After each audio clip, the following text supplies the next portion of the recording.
Welcome to the Hub of Champions, part of Believe Network. I am Shukri Wright.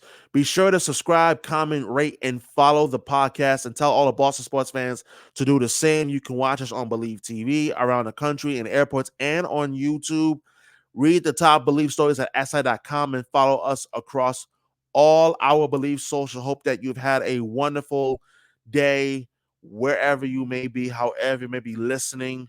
This podcast is available on SiriusXM as well as iHeartRadio across all podcast platforms. And you can watch us on YouTube. I appreciate you, those who take the time to watch and listen to the podcast as well. So, some interesting news happened today in the world of basketball, in which that I thought that it would be worthy of talking about because it was something that crawled under my skin a little bit.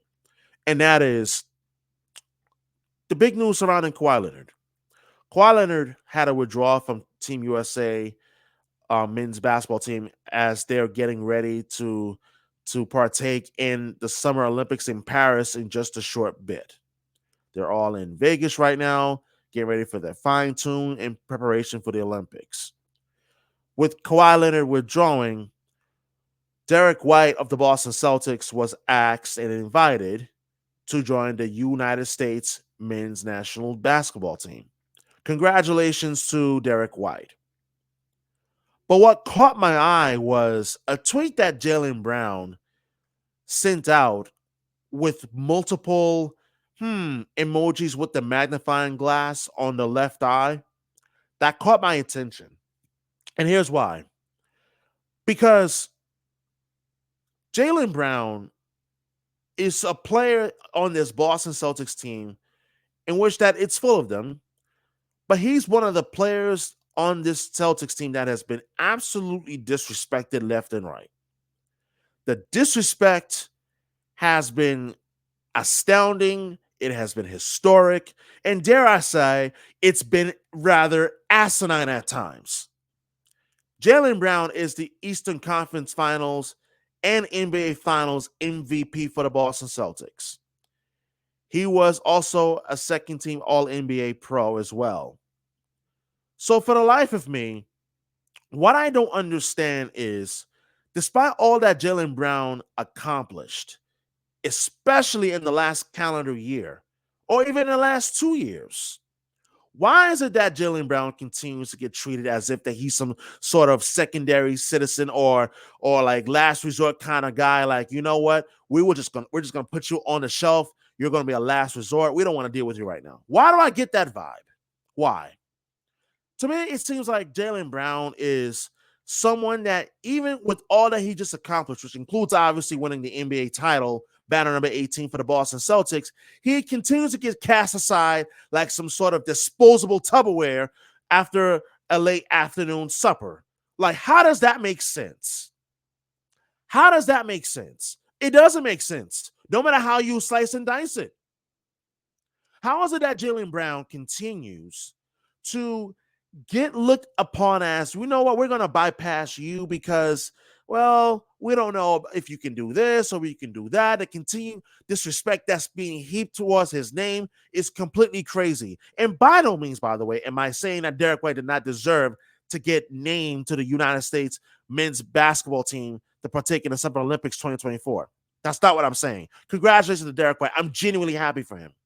But what I'm getting tired of is seeing Jaylen Brown getting the disrespect that he's been receiving, continuing to turn his cheek the other way to all of the disrespect that's been heaped at him, whether it be by opposing fans, especially the national media, and in some cases, the Boston sports media as well, but mostly the national media in its own right. I don't get it. I don't get, why is it that Jaylen Brown continues to get overlooked and continues to be completely cast aside as if he's not a pretty damn good option? Doesn't Jaylen Brown have anything else to prove to you that he is that guy? He is him.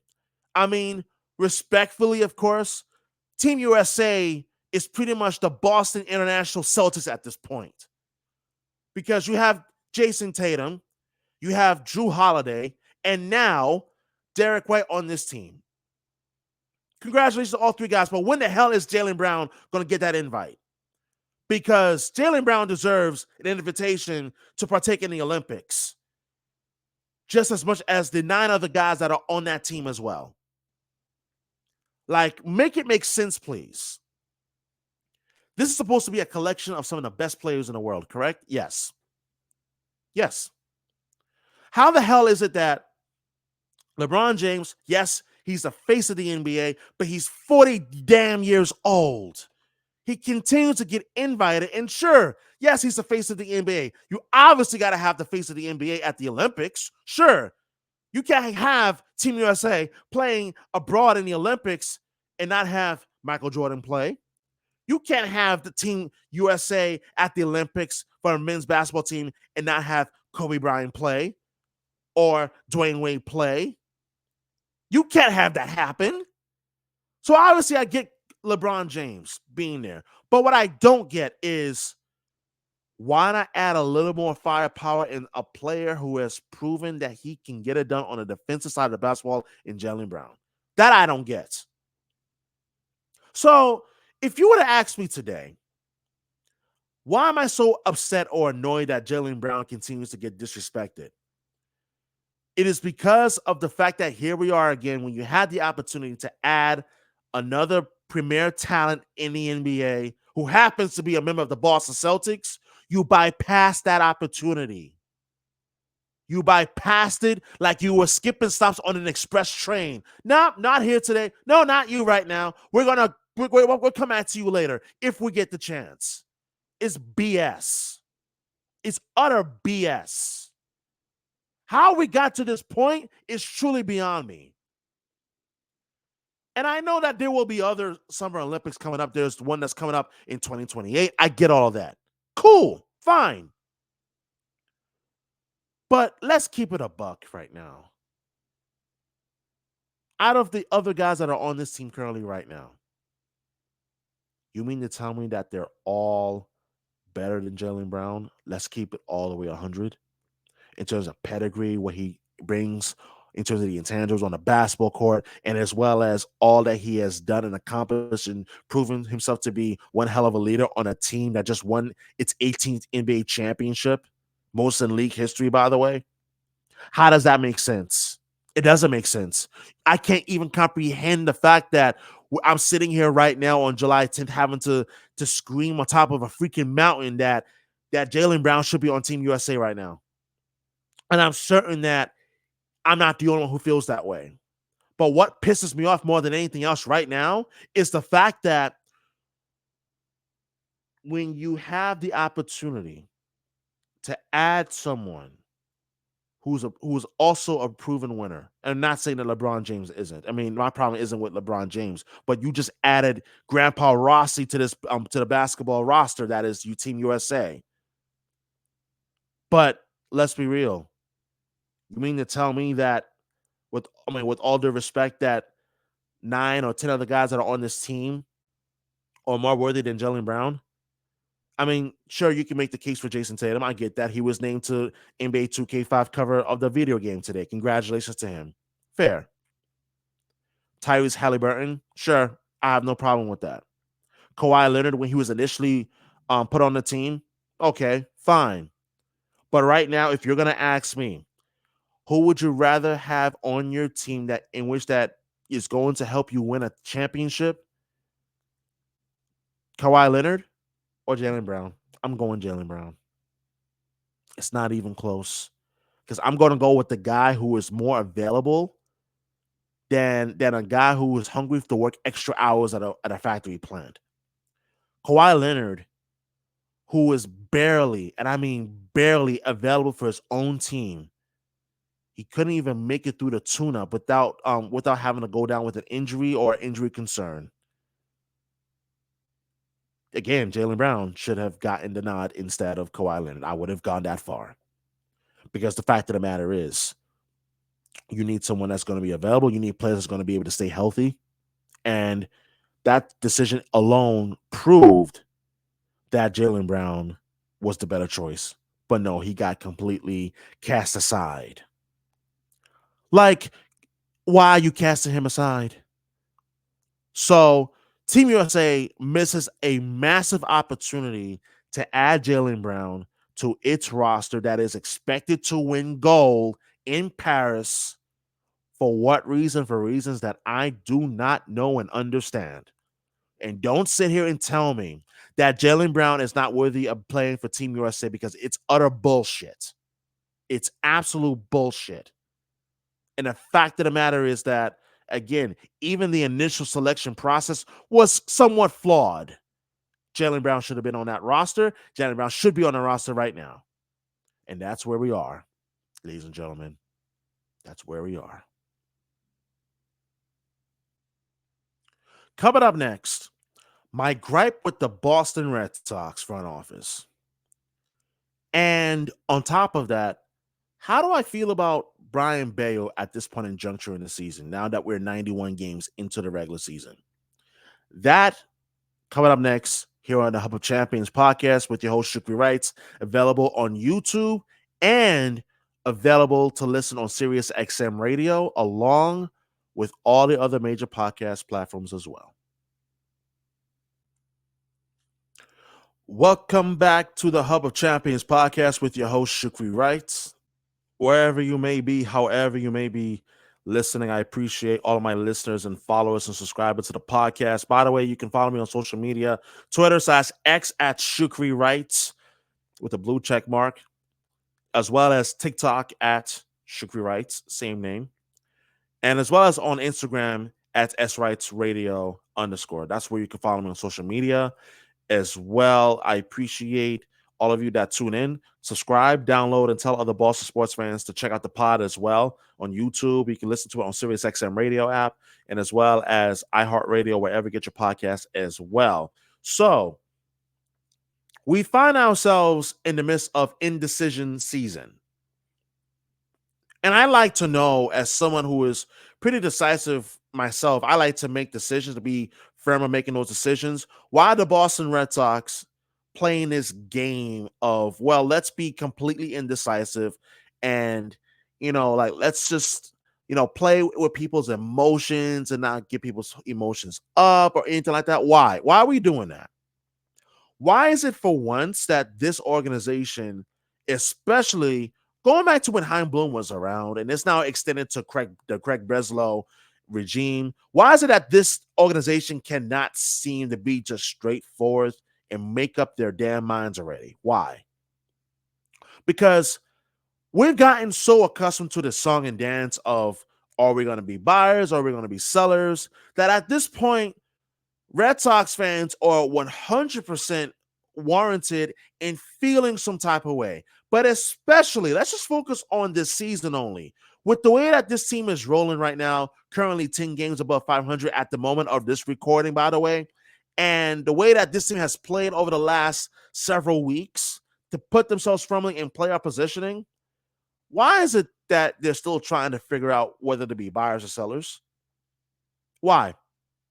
Why is it that every time I tune into either ESPN or MLB Network or any other sports channel, whether it be locally or nationally, that there's always something with this front office that cannot seem to make a decision, whether to be buyers or sellers? I talked about this in my previous episode, in which that the Boston Red Sox, they're in a position where they have got to be buyers, not sellers. Alex Cora has done a phenomenal job of rallying the troops, if you will, of basically telling them, hey, let's not settle here for the wild card. Why not take a shot and aim higher and go for the division? And I love that. And they're playing like it. They're playing like, you know what? Let's not settle. Let's stay hungry. Why? Because pigs get slaughtered, hogs get killed. Or the saying goes, pigs get fat, hogs get slaughtered. That's the correct phrase. So with that being said, they're doing their part to contend to go in for the division. They're a wild card team right now. And yet, Craig Breslow is pretty much like a 17-year-old teen kid who can't make up his mind at prime night whether he wants to go in for the dance with the woman that he likes and wants to, and clearly wanted to go to the prom with, or to stand off to the sidelines like a complete utter coward and watch others take his spot. That's basically what Craig Breslow is doing right now. Being the 17-year-old kid at prom who can't make up his mind whether to go all in or stay the hell out. And this in itself should, in fact, infuriate Red Sox fans. I'm annoyed. I'm annoyed because of the fact that this team has proven itself like literally night in and night out. If you've been watching this team at all at any time during the season, this team has proven that they are worthy of being invested in. It's almost as if that the Red Sox are waiting for this team to like slip up so that you could say, see, this is why we won't invest, because we knew that the other shoe was going to drop eventually. Are you insane? That is some backward ass thinking if I ever seen it before from a pro sports front office. Explain how does that make sense? Because the way I see it from the way that things look on my end, what's embarrassing to me about all of this is that the Boston Red Sox have an opportunity to make the postseason and to get a lot of these young guys that are on this roster, like a Tanner Howick, like a Tristan Cassis. I know he's injured right now, but like a Jared Duran and a Brayan Bello and a Cutter Crawford, get them exposed to some postseason baseball. Yet you're pretty much saying, without actually saying it, that we're willing to not do a damn thing and potentially punt on the damn season, because you don't have enough faith on the 25 guys that you have on this roster right now. And that in itself is pretty damn embarrassing. If you don't have any faith in the guys that you have on your team, what sense does it make for you to be in a position that you're in? What sense does it make? You don't believe in them. You don't believe that those guys are truly worthy being invested in. Because let me tell you something. At some point, you have got to make a decision and stand firm on it. Because, ladies and gentlemen, we know that it's 3 weeks from the trade deadline. We know that. Executives around baseball are looking at the Red Sox, wondering, are they going to be buyers or sellers? At this point in juncture, if they are sellers, it would be absolutely stunning. Like, why? Like, why are you sellers? Why are you, selling parts off from this team? Or even worse, standing pat.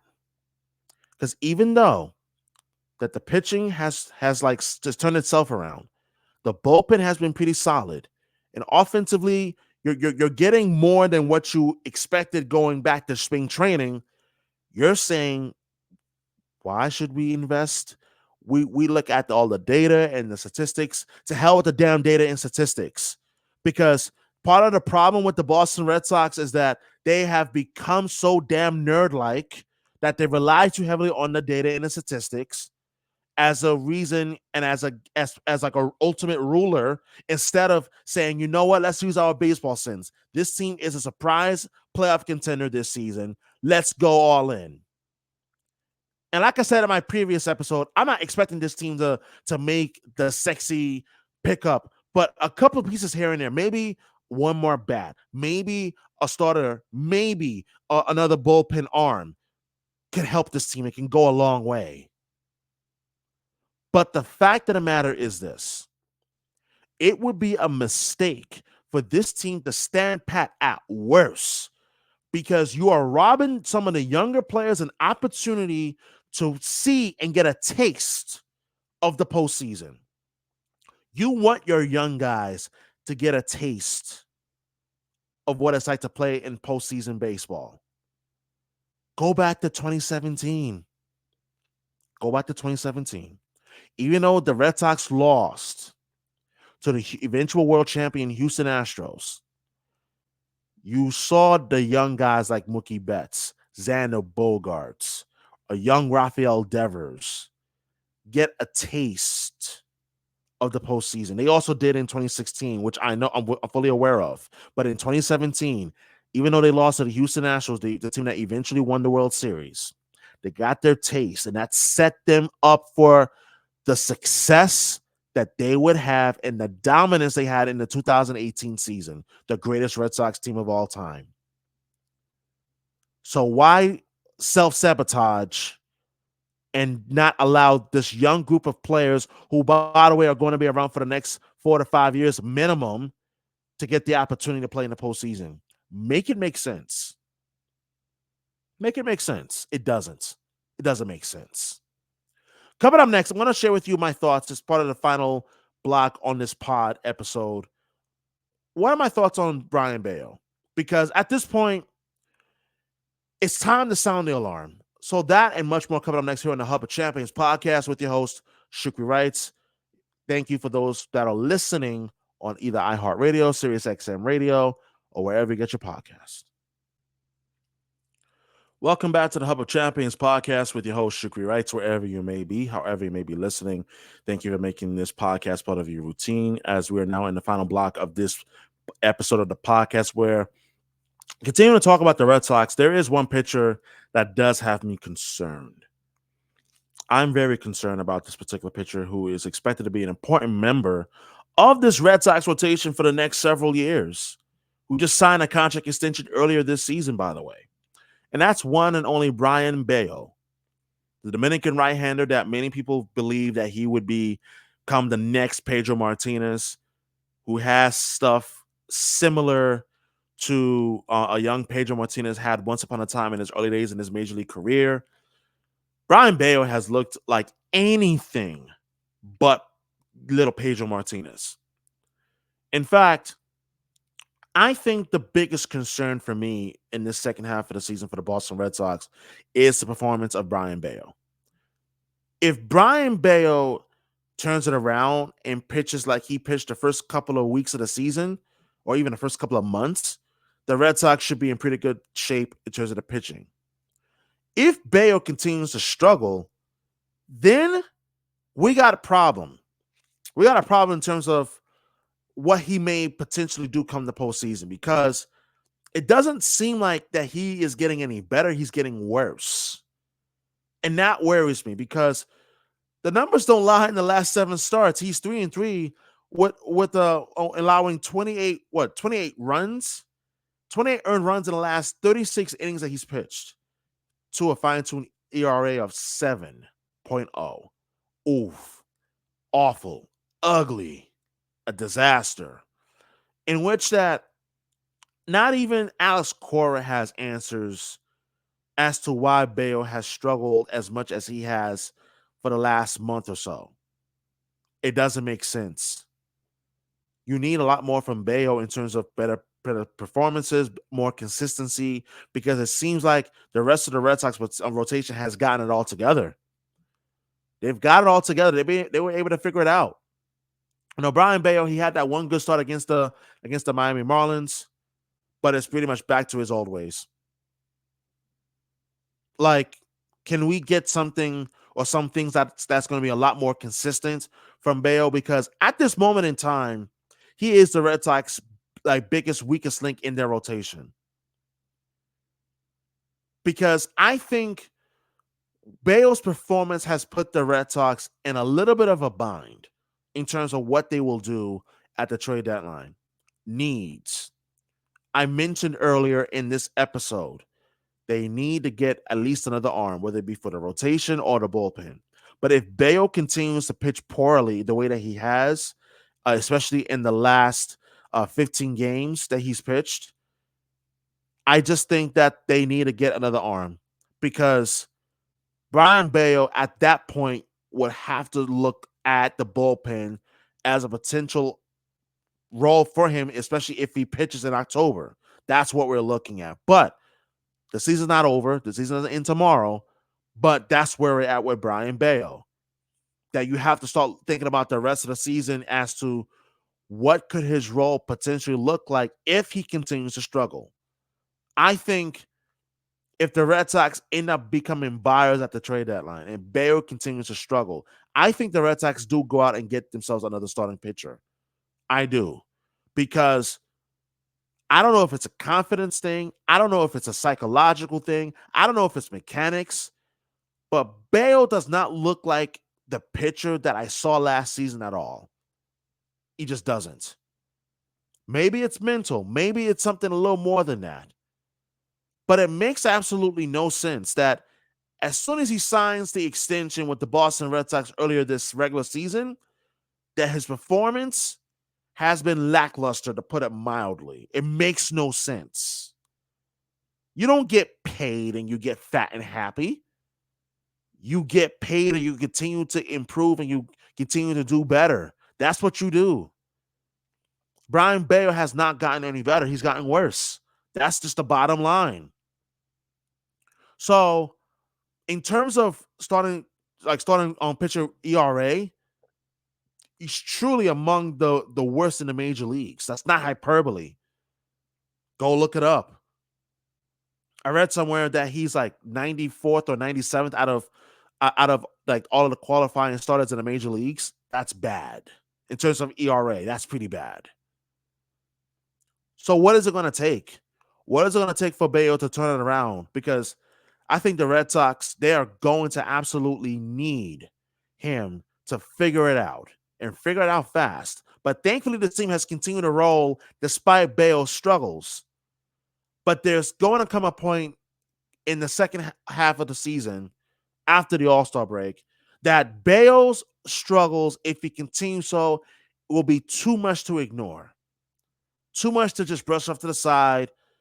You may have to consider demoting him. That's where we're at. That's where I think this team should be at if Bello continues to struggle.